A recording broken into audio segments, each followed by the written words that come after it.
இந்த ஒரு பழத்த நம்ம சாப்பிடுறதுனால, சுமார் 50 வகையான நோய்கள குணப்படுத்துற தன்மை நமக்கு கிடைக்குதுங்க. ஆமா, இந்த ஒரு பழத்துல 50 வகையான நோய்களை குணப்படுத்தும் மருத்துவ குணங்கள கொண்டிருக்குதுங்க. அது என்ன பழம் அப்டின்னா, வேற எதுவும் இல்லங்க பப்பாளி தான். ஹாய் ஹலோ ஃப்ரெண்ட்ஸ் வணக்கம் அண்ட் வெல்கம் டூ தேன் மிட்டாய் யூடியூப் சேனல். நாம இன்னைக்கு இந்த பதிவுல பப்பாளிய நம்ம சாப்பிடுறதுனால நமக்கு கிடைக்கக்கூடிய ஆரோக்கிய நன்மைகள் என்னென்ன அப்டிங்கிறத தெரிஞ்சுக்கலாம். அதிக இரத்த அழுத்தம் உள்ளவங்க, சர்க்கரை நோய் உள்ளவங்க, உடல் கொழுப்பு மிகுதியால அவதிப்படுறவங்க என அனைத்து தரப்பினரும் சாப்பிட உகந்த பழம் பப்பாளி அப்படின்னே சொல்லலாம். நுரையீரல் பிரச்சனைகளை சரி செய்ய 200 கிராம் பப்பாளி தினமும் சாப்பிட்றதுக்கு நாம இந்த பிரச்சனையை ஈஸியா சரி பண்ண முடியும். இதுல நார்ச்சத்து, புரதம், கார்போஹைட்ரேட்டுகள், விட்டமின் சி போன்ற பல்வேறு ஊட்டச்சத்துக்கள் நிறைஞ்சிருக்குது. குறிப்பா பப்பாளியை நாம சாப்பிடுறது ரத்த அழுத்த நோயாளிகளுக்கு நன்மையை கொடுக்குதுங்க. கோடை காலத்துல பப்பாளியை சரியான நேரத்துல சாப்பிடுறது மூலமா ஏராளமான ஆரோக்கிய நன்மைகளை நாம பெற முடியும். பப்பாளியில் உள்ள சர்க்கரை ரத்தத்துல கலக்காம விட்டமின் ஏயை உற்பத்தி செய்து ரத்தத்துல கலக்குது அப்படின்னு ரிசர்ச் பண்ணியிருக்காங்க. அது மட்டும் இல்ல, நோய் கிருமிகளை அண்ட விடாமல் ரத்தத்தை சுத்தமா வச்சுக்கொள்ள உதவி செய்யுதுங்க. பப்பாளி பழத்துல அதிக அளவு நார்ச்சத்துக்கள் மற்றும் குறைந்த அளவிலான கிளைசெமிக் இண்டெக்ஸ் இருக்குது.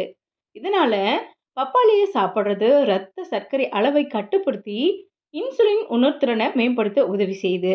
அது மட்டும் இல்ல, பப்பாளியில் உள்ள பீட்டா கரோட்டின் போன்ற ஆன்டி ஆக்சிடென்ட்கள் நீரிழிவு நோய் தொடர்பான சிக்கல்கள் அபாயத்தை குறைக்க உதவி செய்யுது.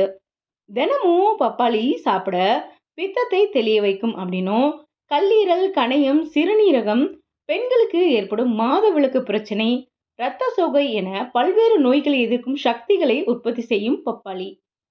பப்பாளி பழத்தை தினமும் 250 கிராம் சாப்பிட்டு வரும்பொழுது சிறுநீரில் உள்ள சர்க்கரை அளவு வெகுவாக குறைக்கப்படுதுங்க.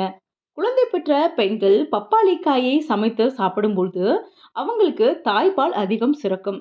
ஆன்டிபயாட்டிக் மருந்துகளை அதிகமாக எடுத்துக்கிறவங்களுக்கு குடல் தசைகள்ல அரிக்கப்பட்டிருக்கும் பாக்டீரியாக்களை பப்பாளி சாப்பிட சுத்தமாக சரி பண்ணும்.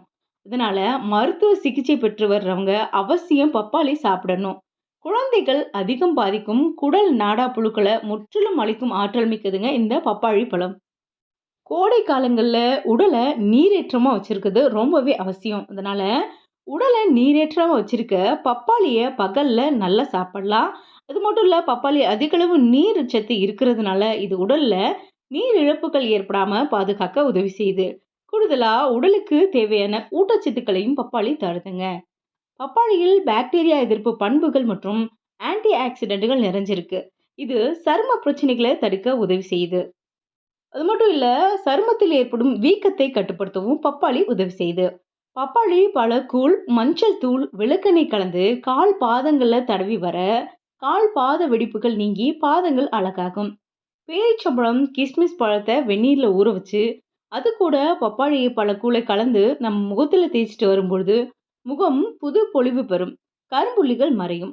பல்வேறு சரும பிரச்சனைகளை தடுக்கும் இந்த ஃபேஸ் பேக் உதவி செய்யுது. பப்பாளியில ஃபோலிக் அமிலம் மற்றும் ஆன்டி ஆக்சிடென்ட்கள் நிறைஞ்சிருக்கிறதுனால இது வழுக்கையை தடுக்க உதவி செய்யுது. இது கால்களுக்கு இரத்த ஓட்டம், ஆக்சிஜன் மற்றும் ஊட்டச்சத்துக்களை அதிகரிக்குது. இது ஆரோக்கியமான முடி வளர்ச்சியை ஆதரிக்குதுங்க. இதன் மூலம் கோடை காலத்தில் ஏற்படும் முடி சார்ந்த பிரச்சனைகள்ல இருந்து நாம விடுபடலாம். பப்பாளி இலைச்சாறு குடிக்கிறது உடல்ல நோய் எதிர்ப்பு சக்தியை அதிகரிக்க உதவி செய்யுது. இதன் பண்புகள் பல்வேறு நோய் தொற்றுக்கள் இருந்து உடலை பாதுகாக்க உதவி செய்யுது. பப்பாளி இலைச்சாறு 30 மில்லி 3 நாட்கள் சாப்பிட வைரஸ் காய்ச்சல் கட்டுப்படுத்தப்படுது. பப்பாளி அதிகம் சாப்பிட கர்ப்பிணிகளுக்கு கருச்சிதைவு ஏற்படுறதுக்கு வாய்ப்பு இருக்கு. உணவு குழாய் தடைப்பட வாய்ப்பு இருக்கு. ரத்த சர்க்கரை அளவு குறையும் அபாயம் இருக்கு. பப்பாளி விதை ஆண்மையை பாதிக்குங்க. வயிற்று பிரச்சனையை ஏற்படுத்தும். அறுவை சிகிச்சை செய்றவங்க பப்பாளி சாப்பிட்றத தவிர்க்கணும். பப்பாளியில் உள்ள சில சேர்மங்கள் இதய துடிப்பை அதிகரிக்கும். பப்பாளியை தோல் நீக்கிட்டு சாப்பிடணும். இல்லைன்னா உடல்ல நச்சுத்தன்மை அதிகரிக்கும். என்ன ஃப்ரெண்ட்ஸ், இந்த பதிவு உங்க எல்லாருக்கும் யூஸ்ஃபுல்லா இருக்கும்னு நான் நம்புறேன். இந்த வீடியோ பிடிச்சிருந்தா ஒரு லைக் பண்ணுங்க, ஷேர் பண்ணுங்க. உங்களுடைய கருத்துக்கள் ஏதாவது இருந்தா கமெண்ட்ல பதிவு பண்ணுங்க. மறுபடியும் இது போன்ற யூஸ்ஃபுல்லான தகவலோட நான் உங்களை மீட் பண்றேன். Thank you.